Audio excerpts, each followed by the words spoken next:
Assalamualaikum warahmatullahi wabarakatuh.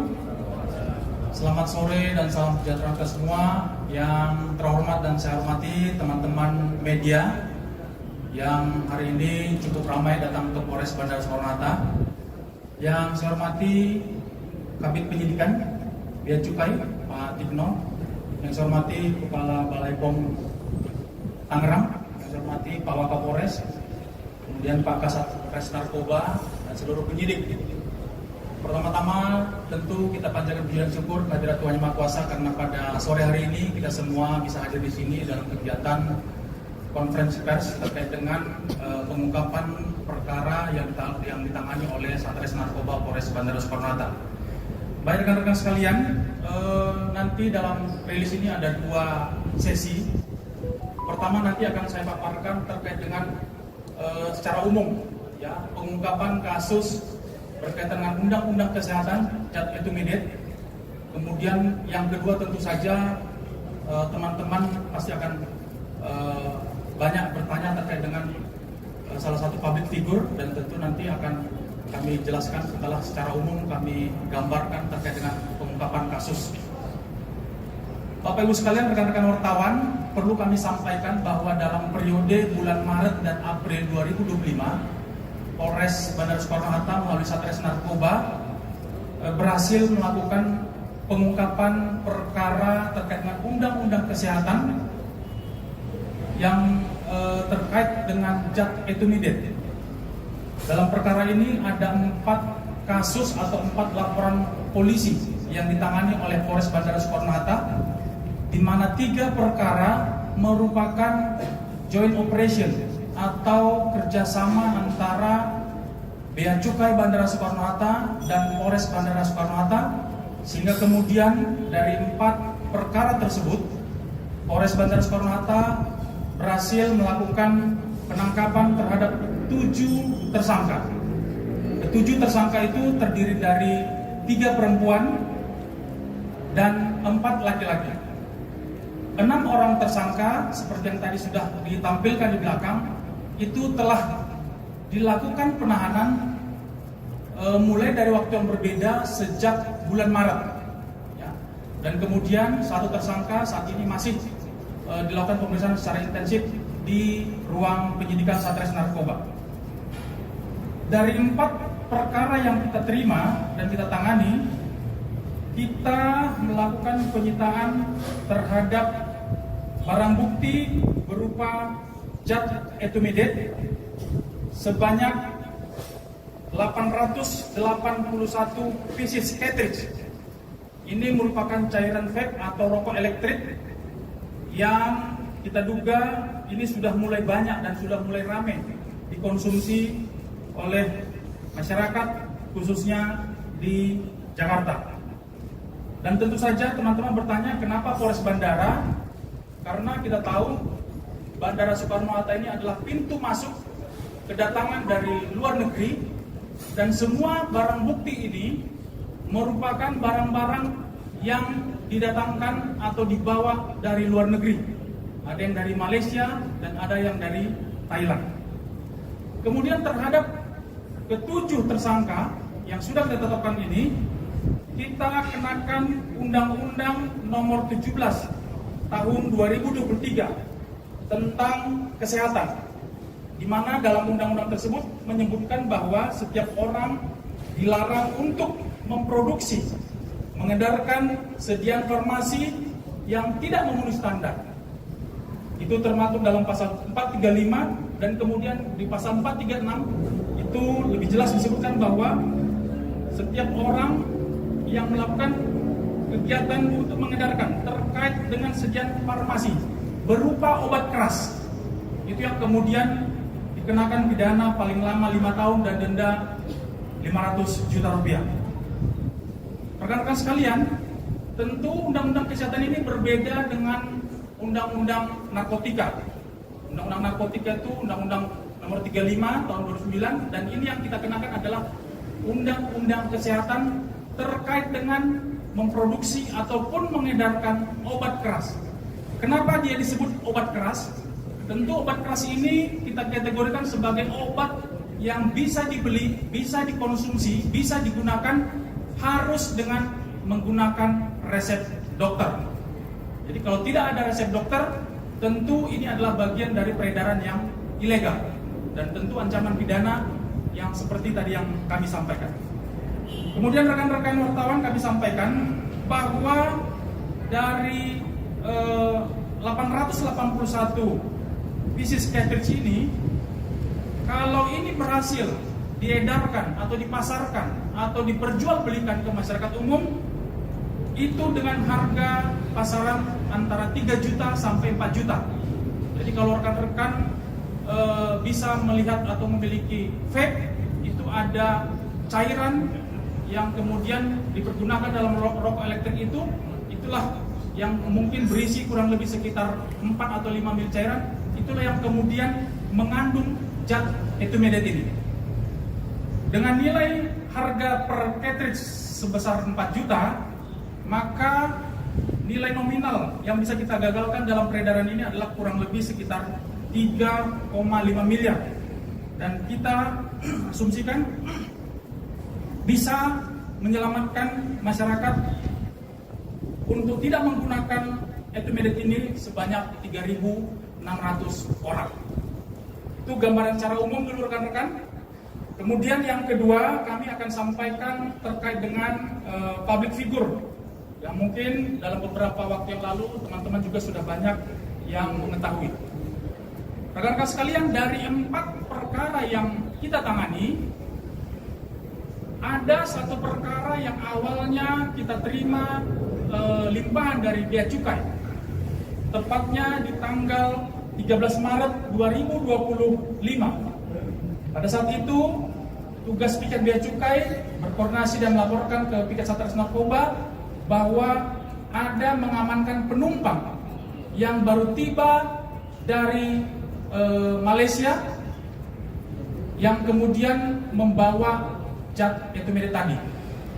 Kemudian dari hasil pengembangan, dari hasil penyelidikan, penyidik Satres Narkoba berhasil menangkap tersangka pertama, inisial BTR. Ya. Dari tersangka BTR kemudian berkembang kepada tersangka kedua, seorang perempuan inisial ER, 34 tahun.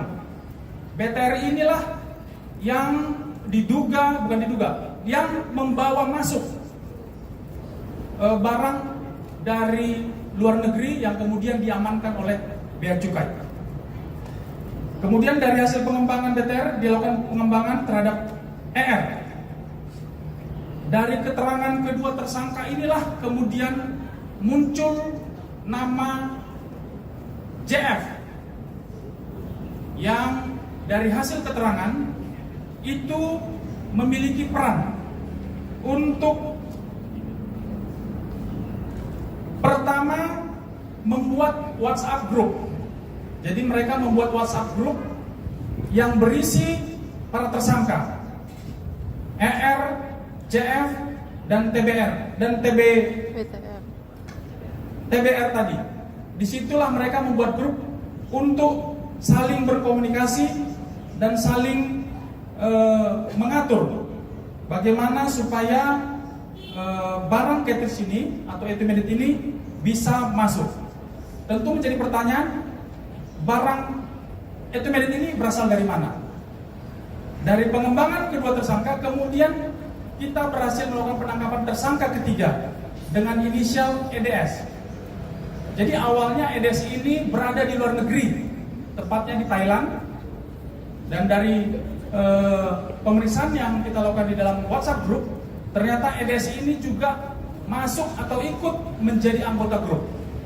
Jadi ada 4 orang yang masuk dalam grup itu, inisial TBR, ER, EDS, dan JF. Kemudian dari hasil pemeriksaan barang bukti digital yang kita sita dari para tersangka, itu terlihat bahwa yang membuat grup WhatsApp ini dengan inisial WhatsApp grup berangkat ini adalah JF. Di dalam grup inilah kemudian dilakukan proses untuk membahas dan mengatur zat intermediate ini dari Malaysia ke Jakarta. Kemudian disitulah diatur dan disiapkan tiket untuk keberangkatan dari Malaysia ke Jakarta. Kemudian dalam grup itu JF juga memberikan informasi terkait dengan tempat penginapan atau hotel di Kuala Lumpur. Kemudian dalam proses membawa ke Jakarta, JF juga melakukan pengawasan dan pengontrolan, karena memang di awal masuknya barang ini awalnya sempat dilakukan oleh pemeriksaan secara detail oleh Bea Cukai, dan kemudian ada komunikasi di dalam grup ini bahwa barang atau zat intermediate ini akan diurus sehingga untuk bisa dikeluarkan. Sehingga kemudian pada saat Bea Cukai melakukan pemeriksaan, diketahui bahwa cairan tersebut mengandung zat intermediate. Nanti mungkin dari teman-teman Kepala Balai POM akan menjelaskan lebih detail terkait dengan zat intermediate tersebut. Kemudian rekan-rekan sekalian, dari hasil proses penangkapan tersangka pertama, tersangka kedua, tersangka ketiga, JF ini di tanggal 17 April sudah kita lakukan pemeriksaan sebagai saksi. Ini yang kemudian teman-teman pernah menanyakan apakah ditangkap di tanggal tersebut. Kami sampaikan bahwa di tanggal 17 April JF ini datang memenuhi panggilan penyidik untuk dimintai keterangan sebagai saksi. Kemudian dalam prosesnya 3 orang tersangka yang berkas perkaranya terpisah ini kemudian kita kirim ke jaksa penuntut umum. Kemudian ada petunjuk-petunjuk yang harus kita lengkapi, diantaranya konfrontir antara ketiga tersangka dengan JF. Kemudian dari alat bukti yang kita terima dari pemeriksaan digital forensik dan pemeriksaan laboratorium forensik terkait dengan zat yang dikandung oleh zat di dalam intermediate tersebut, maka per tanggal 3 hari Sabtu, tanggal 4 ya, tanggal 3 Mei 2025, berdasarkan hasil gelar perkara yang dilakukan oleh penyidik Satres Narkoba, tersangka JF ini kemudian ditetapkan sebagai tersangka dalam kasus Undang-Undang Kesehatan. Kemudian rekan-rekan sekalian, penangkapan terhadap JF dilakukan pada hari Minggu kemarin, semalam. Tepatnya kurang lebih antara pukul 6 sore sampai 7 di daerah Bintaro, dan yang bersangkutan saat ini masih dilakukan pemeriksaan secara intensif oleh penyidik. Yang perlu kami sampaikan kepada teman-teman bahwa penjelasan dari pengacara bahwa setelah tanggal 17 yang bersangkutan juga kita sampaikan untuk datang memenuhi panggilan.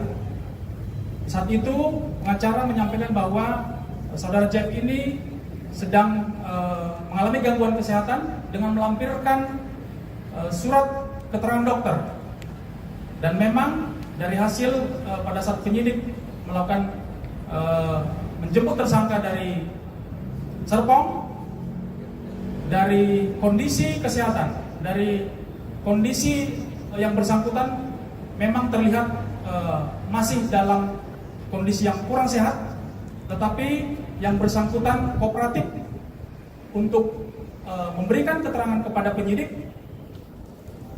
dan kita masih memiliki waktu sampai jam 7 malam hari ini untuk mengambil